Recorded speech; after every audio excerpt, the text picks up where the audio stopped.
In today's show, I'm looking at third-year players. Who's ready to break out, what we can expect from this class of young guys. Michael Bolton? Michael Bolton? Thanks, Josh. It's Michael Bolton here, and it's time for another episode of the Locked On Fantasy Basketball Podcast. Let's get to it. Let's get to it, indeed. You are Locked On Fantasy Basketball, your daily fantasy basketball podcast, part of the Locked On Podcast Network.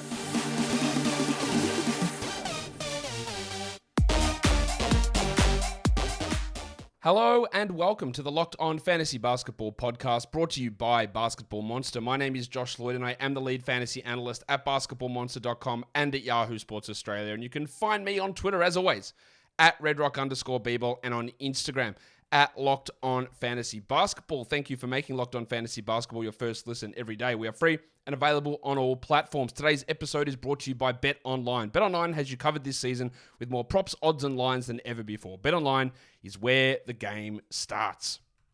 All right, we're talking third-year players in the NBA. It is a common season when players break out. They are bad as rookies, they step up as second-year guys, and then they get into a much larger role and really take steps forward as third-year guys. It is one of those years where we do see quite a lot, in general, of improvement. So, in saying that, we're going to be looking at those guys. Now, this is the third-year class of a weak rookie class, the 2020 rookie class, the Anthony Edwards LaMelo Ball, TYRESE HALIBURTON rookie class, which was a weak rookie class. We talked about that when we talked rookies a few days ago, saying there was only 3 top 120 players in that group, when on average you get 5. So it goes to show that there is some level of weakness in this group, and I think that's obviously something that's worth mentioning here.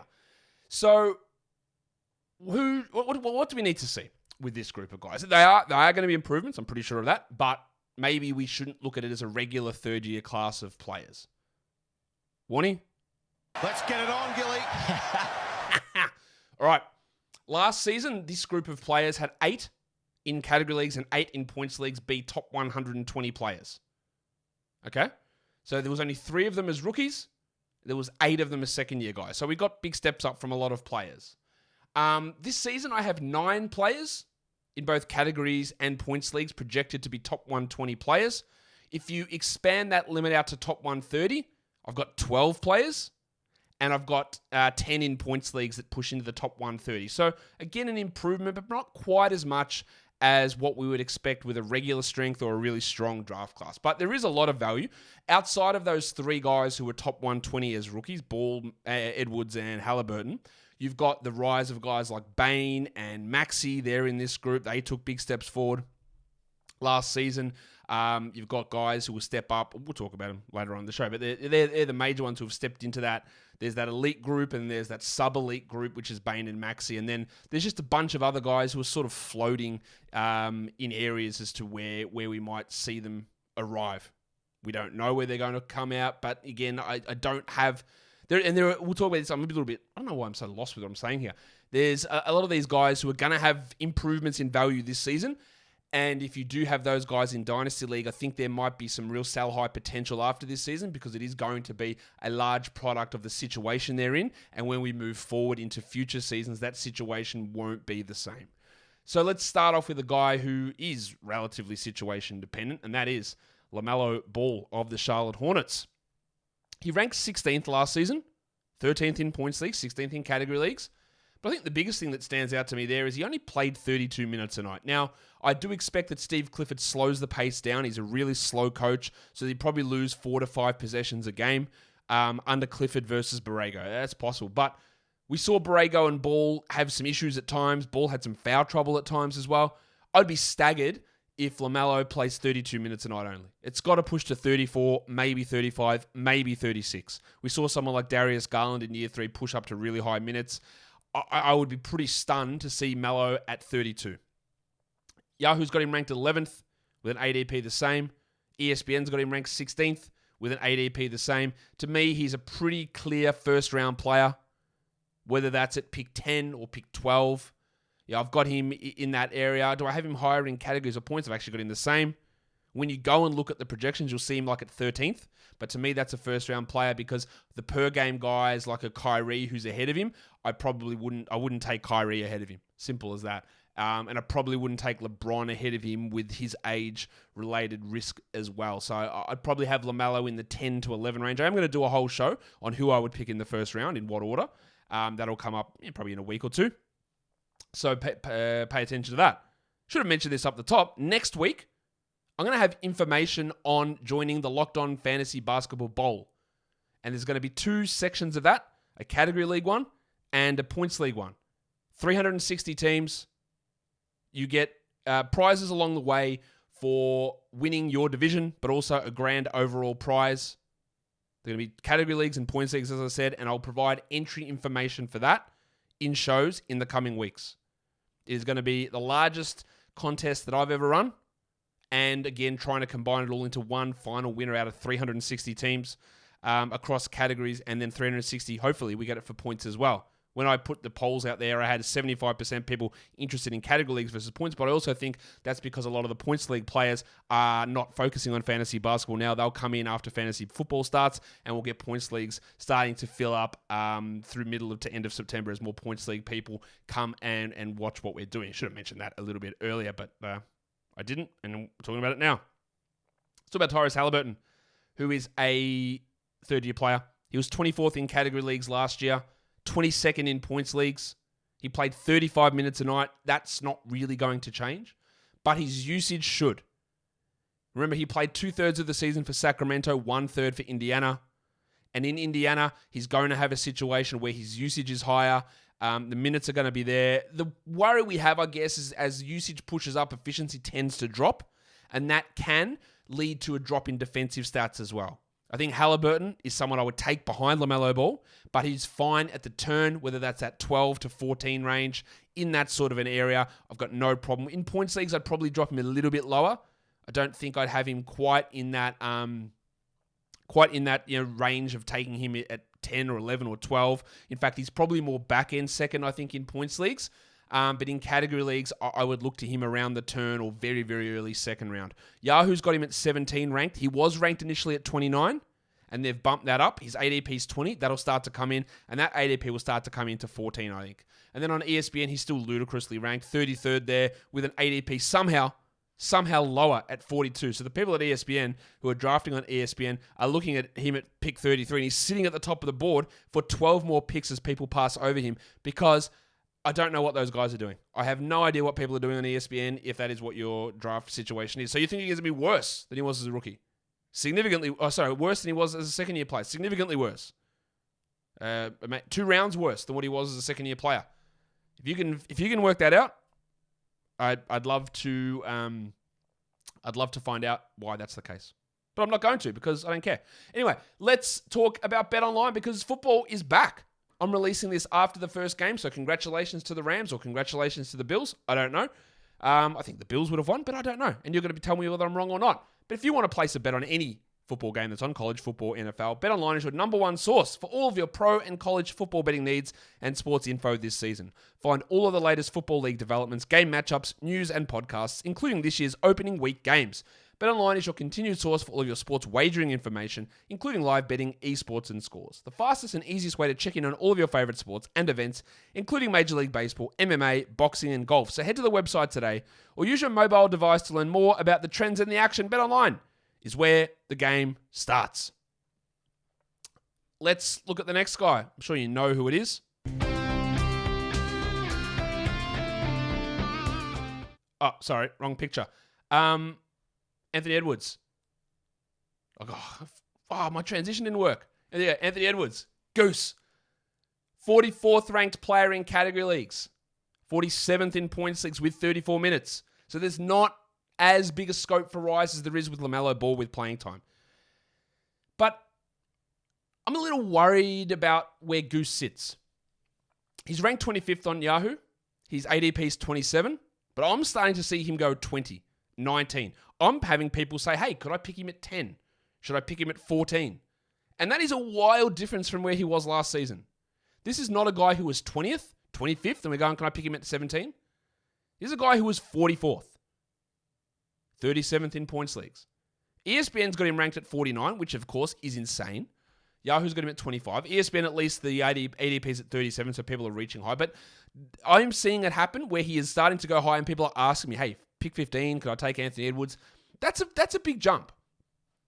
And I think he's got a leap in him, for sure. I'm not sure it's that high, though. To me, he's probably a late second at best, early third, around pick 30 sort of a player. Reaching mid-second, I don't get what we're seeing there. It could happen, but I think you're passing over a lot of guys who seem to project a lot better than Anthony Edwards in that spot. Yes, they lost Patrick Beverley. Does that really change much for Edwards? I don't think so. They lost Jared Vanderbilt. Does that change much for him? I don't think so. You still got Russell, still got Towns. There's Gobert there, so that probably takes a rebound maybe away from him as well. I think there is the situation where this season he becomes the number one usage guy. That's why I'm a little bit more down on Towns this season. And I've always been a big Towns guy in fantasy. I think Towns loses some blocks, rebounds, and field goal percentage. And if he then loses usage to Edwards, which I think is possible, that hurts somewhat. But like I said with Matt on the Shooting Guard show yesterday, he could finish 10th, Anthony Edwards. I don't think he will, but he could. He could average 27, 5, and 5. I think of the numbers that I threw out there last season. But it's going to take a few things to change for that to happen. So there is some risk associated with it. It's not an absolute slam dunk as a top 20 player. He might get there, but it's not an absolute slam dunk. The dinosaur, Desmond Bane. The 48th ranked player in category leagues last season. 80th in points leagues. Big discrepancy. Played 30 minutes a night. That's something that's interesting to look at. He's 57th on Yahoo with an ADP of 54. He's 81st on ESPN with an ADP of 90. I don't know what's going on. Honestly, I have no idea what's going on over there. I don't know. ESPN, pay me $1 million. I'll fix all this stuff. I don't know what's going on. That makes no sense. Now, I did take him. I think it was in round 4 of a mock draft. Late 4th, maybe early 5th. I don't remember. But I don't know. A couple of things I look at here and go 30 minutes. Well, that can go up. They lost the Anthony Melton. They lost Kyle Anderson. Their depth is hurting a little bit. So that can push to 32. Easy. But he also played so much of last season either without Brooks or without Morant, meaning he was the second option. Now, I think the thing that softens the blow of playing with the ball hog and Ja Morant is that Jaren Jackson's out for how long, I don't know. But in the minutes that he played with Morant and Brooks, he had a really low usage, like 17% usage. And when your value is tied highly to your efficiency, when you lose usage, your efficiency impact drops because the volume drops. He's not a rebounder. He's not an assist guy. He can get some steals, and I think he can improve in that area, which helps. So I think in that 50 range is about right. But again, it's not an absolute slam dunk. I'm not sure if I see big improvement for Bane. I'll put it that way. I can see extra minutes, and that maybe he becomes a 20-point per game scorer. But will the extra minutes be offset by a drop in usage because we expect Morant and Brooks to play more together than they did last season? That's my worry a bit with Bane, I think. Devin Vassell. Talked with Kingy later on or earlier on in the week. Talked with Matt about him yesterday. Really big on what he can do. Last season in 27 minutes a night, he was 128th in category leagues and 131st in points leagues. Not only do we expect the 27 minutes to go to 30, 31, 32, maybe 34. It's possible. But usage is going to go up. Keldon Johnson will be the number 1 usage guy. Devin Vassell will be the number 2 usage guy. I think Devin Vassell has got an absolute shot at cracking the top 50. I would never draft him there. In the 60-70 zone, no problem.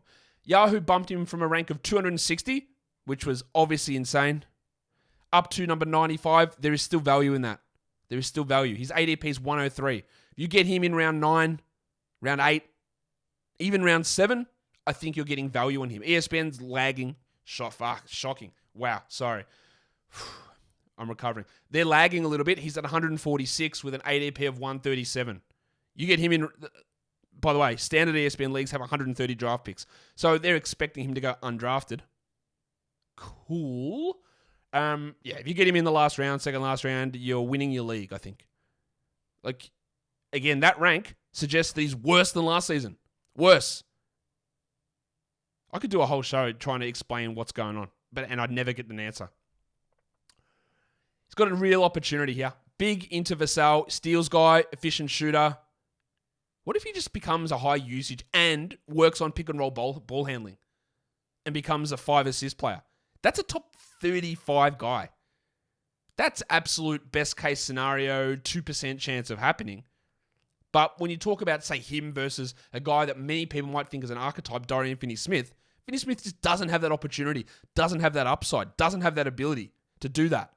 Whereas last season, they played a very similar role and were ranked in a similar area. But Vassell's going to come in with a usage bump, a ball handling bump, a minutes bump, and it's all going to, I think, lead to some pretty good stuff. But you don't have to be aggressive on him just yet.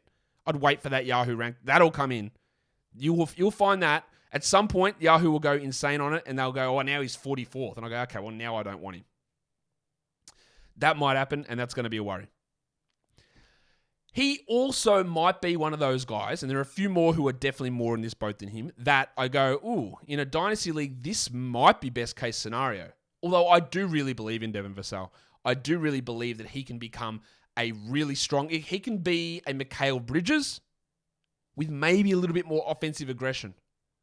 And we've seen Mikal Bridges do it on a really good team.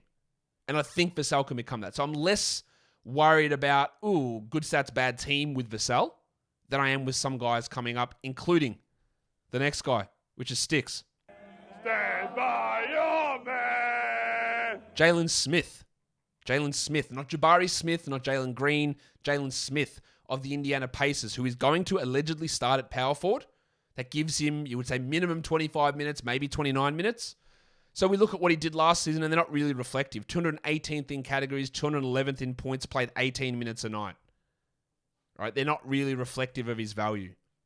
Yahoo, again, had him quite low in their ranks, but they made an adjustment and put him up to almost exactly where I would suggest he is, at 89. His ADP has not caught up yet. It will. It's at 112. ESPN, of course, doesn't have him ranked. They've got 250 guys ranked, but he's not one of them. So, why wouldn't you? Yeah, of course. In his 22 games for Indiana, he started 4 of them. He averaged 13 and 7.5 with a block. He shot 53 from the field, 37 from 3, including hitting 1.4 of those per game. His free throws were 76. He doesn't get assists or steals, but 13, that was in 25 minutes. Let's look at, is he a 15 and 9 player? 1.2 blocks, 1.5 threes? It's really valuable. The guy behind him is O'Shea Brissett, who I don't think is very good, and I don't think is really going to challenge Smith too much. I'm really interested in what he can bring.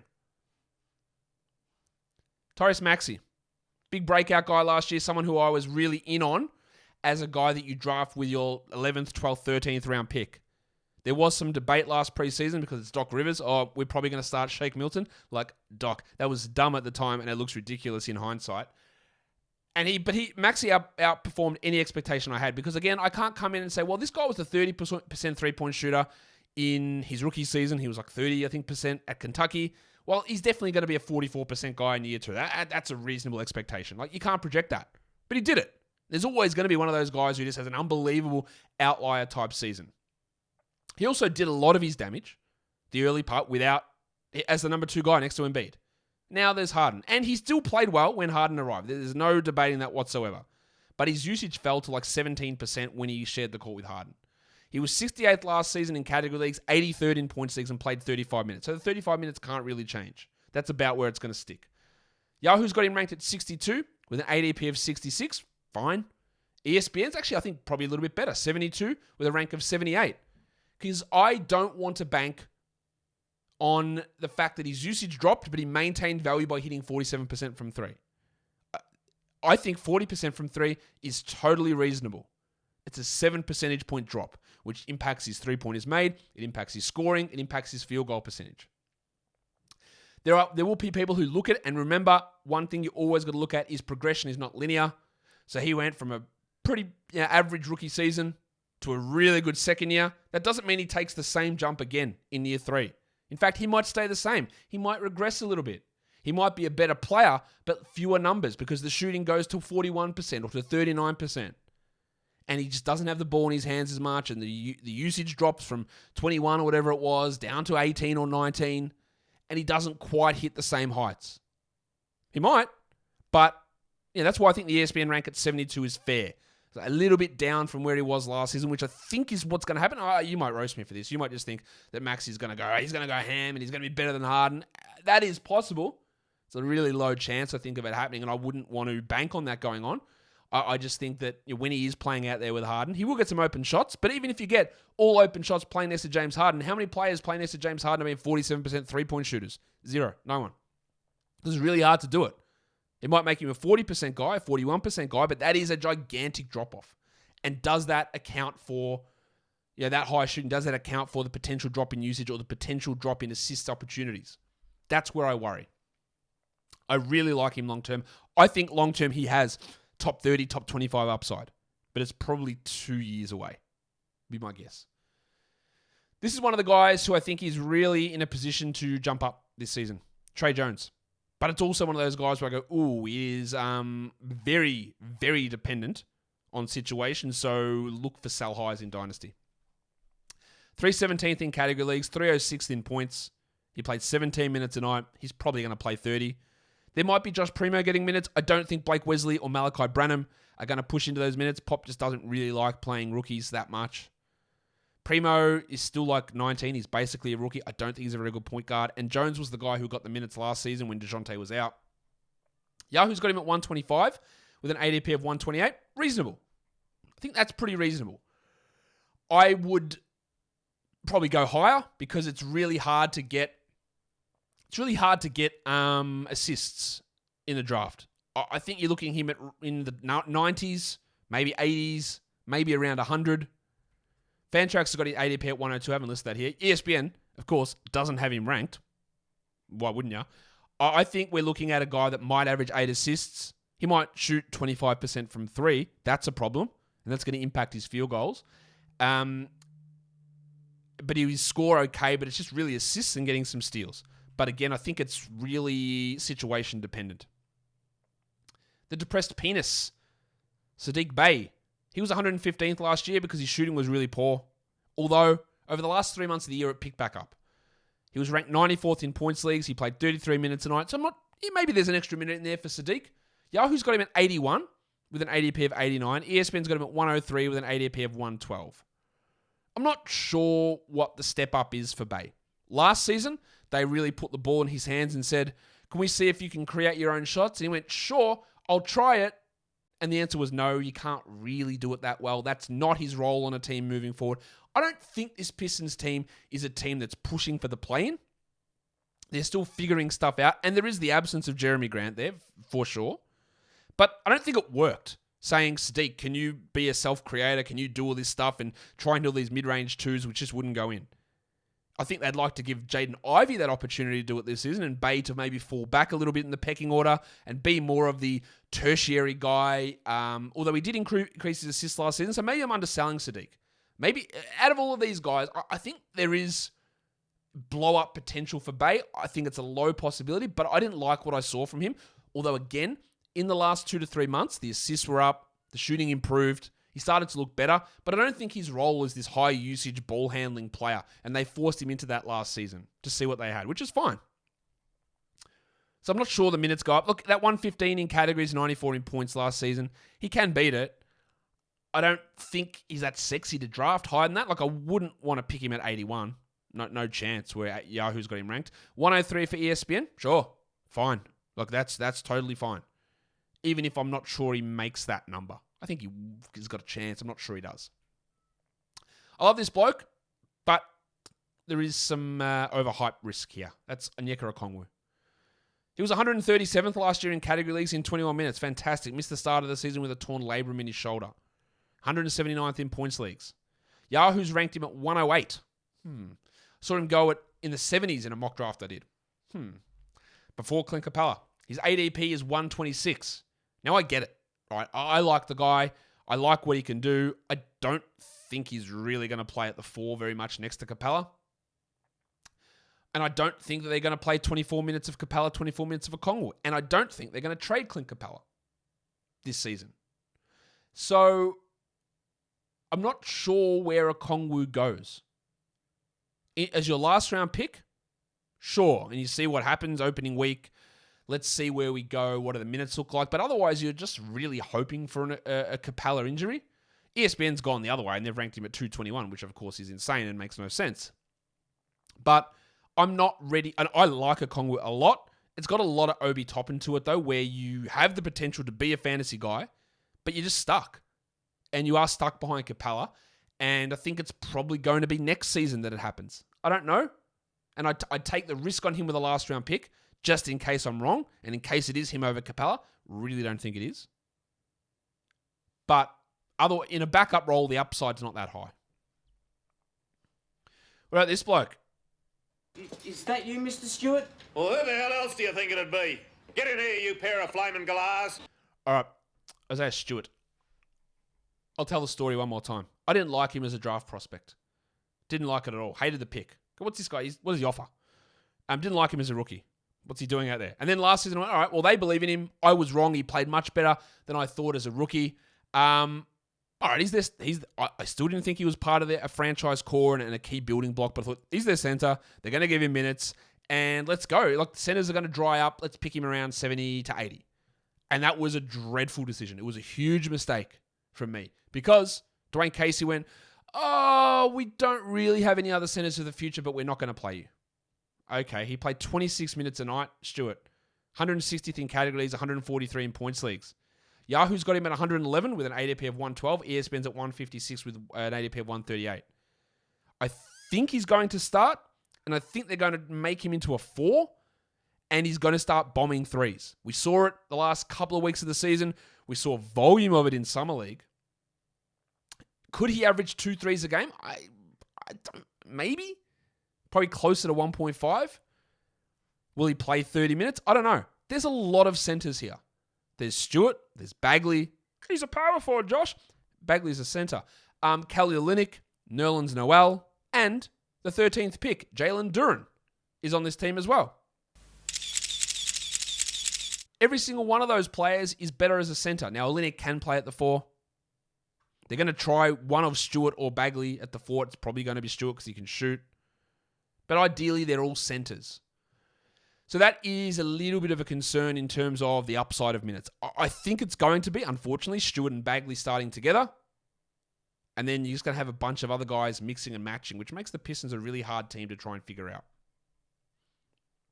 So I don't mind grabbing him late, but I'm definitely not investing much in him.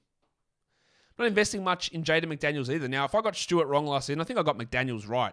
A lot of people were really hyped about him going into the 90s, and I just didn't see it because I was like, how is he getting enough touches to have an impact? And he didn't. He split minutes with Jared Vanderbilt. He was 191st in category leagues and 215 in points and played 26 minutes. Now, that will go up. He will play more than 26 minutes because a lot of guys are cleared out. He will start at the 3 is my guess. There is still Torian Prince who can come in. There's Kyle Anderson who they signed who can come in as well. But McDaniels would probably push to 30 minutes. Yahoo's got him at 116 with an ADP of 136. ESPN, of course, doesn't have him ranked because why would they? He's a guy where in order to have success, he needs to become a big steals and blocks guy. And nothing in his first 2 years has shown me he's going to be a big steals and blocks guy. He can average 1 steal and 1 block. Yep. With 1 3, maybe 1.5 threes. But is he ever going to get a rebound with Towns and Gobert there? Probably not. He'll never get an assist. He won't get any usage with Russell, Edwards, and Towns. He's going to need to he needs to turn into Jonathan Isaac or Jonathan Isaac Light and get 1.6 steals and 1.6 blocks.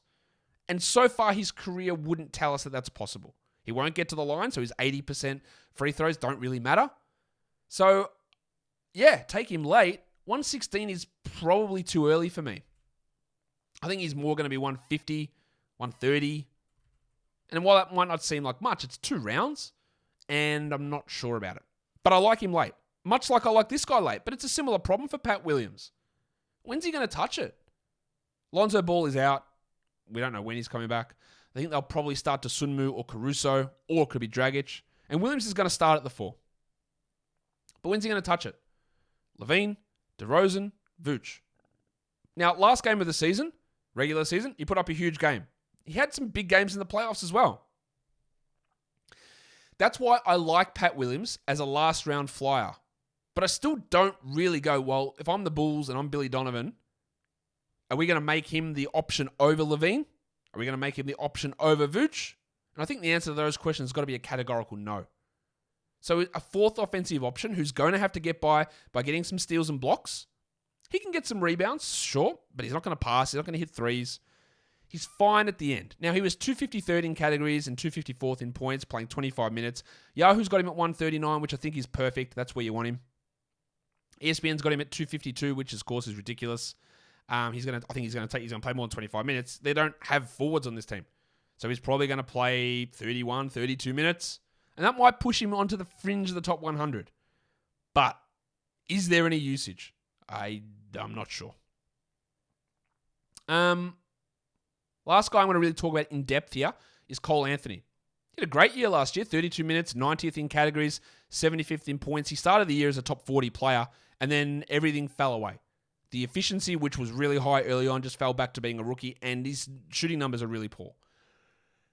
You'll see that Yahoo, in particular, ESPN not so much, but Yahoo in particular has gone, we don't think you can maintain what you did last season. And they've got him at 119 with an ADP of 127. ESPN's got him at 91, but the drafters over there are actually dropping him down around to 103. I think that's fair enough because I am not convinced that he starts. I think that Markelle Fultz will be the better fit there. And Anthony will still play his 27 or 28 minutes off the bench, maybe 30 with the injury to Gary Harris. But I'm not sure usage will be there. I'm not sure assist opportunities will be there. And I'm not sure he has an improvement in shooting. I'm just not sure that's going to happen. Bad shooter at college, bad shooter. And I was going to say Duke, but he's not from Duke. From North Carolina. Bad shooter as a rookie, bad shooter as a second-year player. Maybe that improves. It's possible. And maybe he gets the starting point guard job. I think he's draftable towards the end, but I'm not sure that those numbers for him are worth or going to repeat. I don't know if I said this earlier. I talked about Jalen Smith being a perhaps sell-high dynasty guy because of opportunity. No, I didn't. I talked about Trey Jones being that guy. I think Jalen Smith is that guy as well, that the opportunity they're afforded this season is maybe not something that's going to happen when their teams get good. So just be looking at those guys as sell-high players. Some other players in their third year that are worth mentioning. Emmanuel Quickly. Really like what he can do, but Grimes, Fournier, Brunson, Rose. Is he going to play enough? I don't think so. And that's annoying. Pokusevski. I don't think he starts in place of Chet. I think it'll be Rob Robinson-Earl or Baisley, whichever one of those guys wasn't going to start. Poku can put up the better fantasy numbers out of that group. I'm just not sure he's going to get more than 22 minutes. Denny Avdia. If he starts over Will Barton, which I don't expect that he will. No, you will! No, he's ready to sack that. Run, Will! Give it off quick! To be clear, I think he absolutely shouldn't. I think the fit of him next to Beal and Porzingis and Kuzma is fantastic versus the fit of Barton there. He's just not going to have enough playing time competing with Kispert and Hachimura off the bench. Peyton Pritchard, while Brogdon and White are going to kill his value. Killian Hayes, I think he's demoted. Jaden Ivey takes over. Hayes can be a steal and assist streamer to someone to watch, but I think I'm out. James Wiseman. Out of these guys here, I might take Poku with a last round pick. I might take Wiseman. But I also think Wiseman is going to be the bench center. Looney is better than him. And I think Kuminga's a better player than him as well. And he might play 18 minutes a night. Now, I know he looks exciting. He's big, he's long, he's fast. But when he played, he didn't know what to do. He didn't know where to play. He didn't know when to take shots, what not to do. Has that changed? I'm not sure.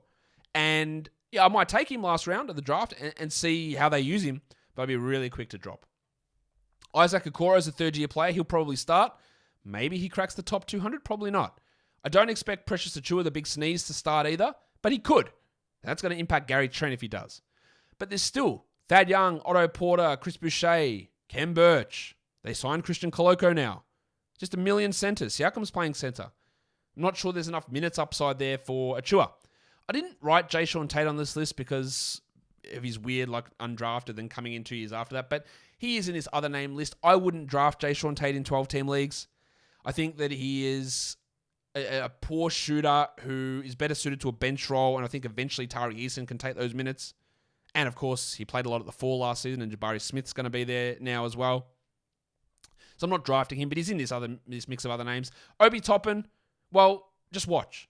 If Julius Randle ends up getting traded and no big man comes back, then if he's presumed to start, I would draft him. I don't think he's the best player on court. His defense is suspect. But as a high-flying, rim-running backup center, who should get 25 minutes a night, but will get 14 because of the Knicks and Tibbs, there is fantasy value. Can hit some threes, can rebound, can score, especially points leagues. That's really valuable. But passing defense is a real problem, I think, for him. Zeke Naji, I think, is going to be a regular rotation minutes player for the Nuggets. He does have a fantasy-friendly game. Whether that can translate into enough minutes, it's probably going to need an injury because there's Gordon, there's Porter, there's Jokic. I think you'll be able to push ahead of the big fella Jeff Green and get some minutes. And he was really showing quite a bit, Naji, before an injury ended his season.